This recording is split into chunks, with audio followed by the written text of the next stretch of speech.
everyone. This is your Frontier opening bell for Thursday, the 5th of December. A very big day on the back of a number of developments around the world. The IDA 21, that's the World Bank's International Development Association's events kicking off today in South Korea.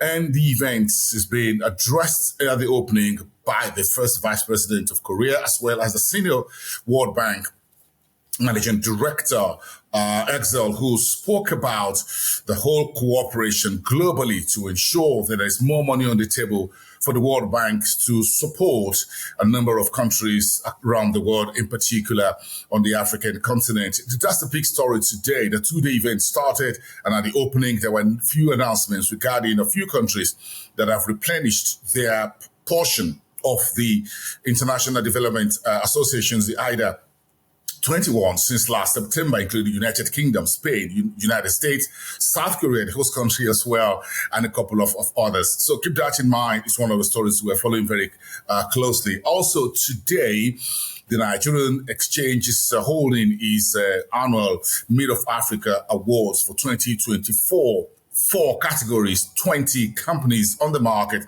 20 awards to be given out to legal institutions, solicitors in the market, to trustees, to the best equity trader in fixed income, in primary market and secondary trading. All of that will be in focus today. And of course, you've got the closing bell, 2:30 Nigerian time, after the awards been done. Quite a very big day with all the executives coming together at the Nigerian Exchange. It's going to be the biggest get-together, as it were, for the year 2024. We'll be reporting that for you on Frontier Africa reports. But let's move on. Look at yesterday's market. Investors are coming back into the equities market just as we begin to see the final few weeks of 2024, despite the yield that is higher on fixed income. However, the central bank decided on Wednesday not to raise rates for the 91-day and 184-day bill. Yields on the 364 paper decelerated slightly below the 30%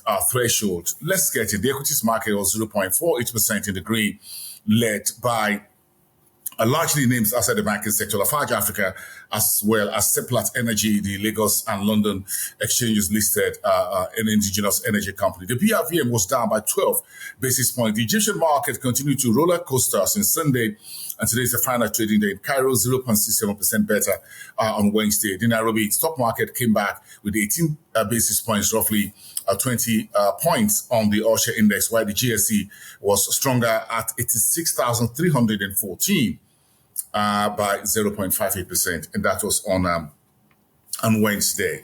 The market continued to go lower in Zimbabwe. The Zimbabwe Stock Exchange was down on Wednesday, however. So let's just move on and grab some of the big headlines. Let's talk about that. If you start with East Africa, Ethiopia reporting, the Investment Authority says is shifting about 10 of the state-owned enterprises and turning them over into the Sovereign Wealth Fund of the country. That's one of the big stories from that corridor.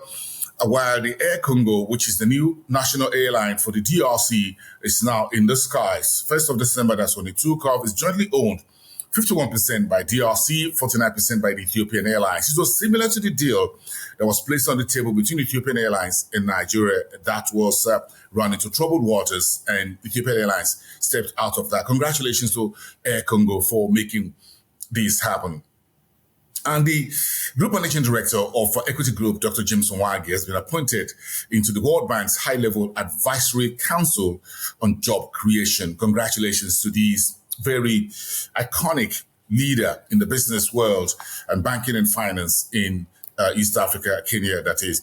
And Uganda says he wants to leverage its own capital market for economic growth. So he's turning to Nigeria for lessons on how to do it. The head of Nigeria's FMDQ, Securities Exchange, Bola Dilekoko, delivered a keynote presentation yesterday, Wednesday, at the event in Uganda, and he warned the Ugandans to take a lesson from Nigeria and ensuring that the raising the capital market, using it, reforming the capital market, taking it higher should go hand in hand with the requisite fiscal policies of the government.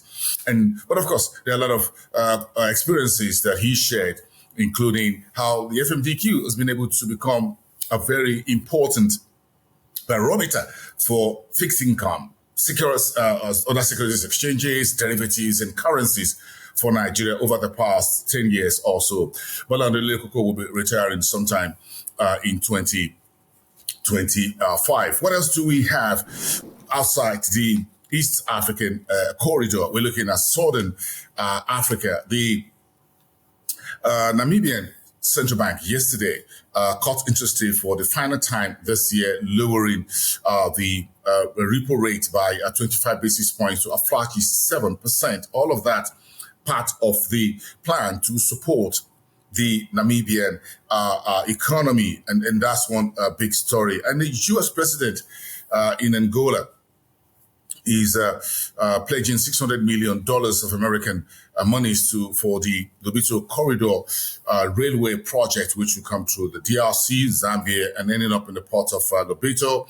The Mr. President was also there with his counterpart, Lourenço of Angola, and that's capped the a 3-day visit of the outgoing U.S. President Joe Biden into Africa and specifically into Angola, looking to build further bridges between the United States and Africa before incoming President Joe Biden, President-elect Donald Trump, early in the new year. That's in January, by the way. You've got lots to digest from the Southern Africa, including the plan to also get more of the infrastructure within the South African economy, the water, road up and running. Let's go to West Africa, where the Nigerian National Petroleum Corporation, the NNPC, reporting, they're saying that it's part of the problems for the delayed delivery of the Port Harcourt refinery or turnaround was the COVID-19 pandemic, as well as the Russian war in Ukraine.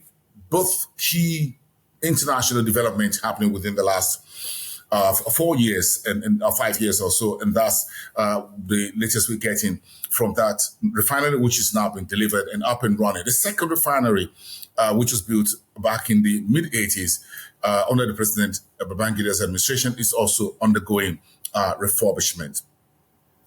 South Africa is looking to get lithium from Nigeria as part of the green energy transition that South Africa is pursuing very rapidly, while the South African counterpart, Ramaphosa, pledges to support Nigeria's bid to join the G20 group of nations. Liberia is looking at $50 million arbitration because of the tussle around the railway a project that the country is building.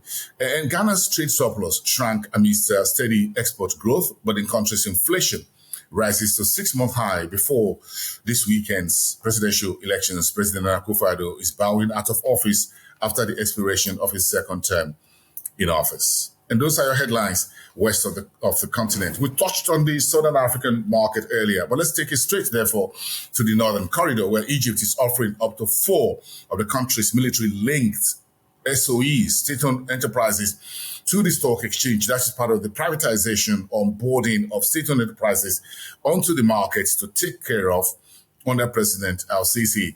And ADIB and Egypt are looking to invest 1 billion Egyptian pounds in digital transformation. That's something that Egypt will really need. In Morocco, the Saham Group has finalized 745 million euros in purchases of the Moroccan subsidiaries or unit of the Société Générale. And that's a deal that's been on the table for a couple of months now. That's been completed, reporting back to the market by Saham Group. And Libya's central bank says it will be allowing local banks to offer interest-free e-debit in lieu of folks who get their salaries late. And those are some of the headlines we're pursuing this Thursday. Hope you have a profitable day and everyone stay on top of the biggest stories. Remember, today, OPEC Plus is also holding its final meeting for this year. Of course, the outlook is that the group will kick the can down the road further. That's 2.2 million barrels, but the voluntary cost will be rolled over well into next year, at least into April of 2025. Those are some of your big headlines on Frontier Opening Bell. Have a great day, everyone, and bye for now.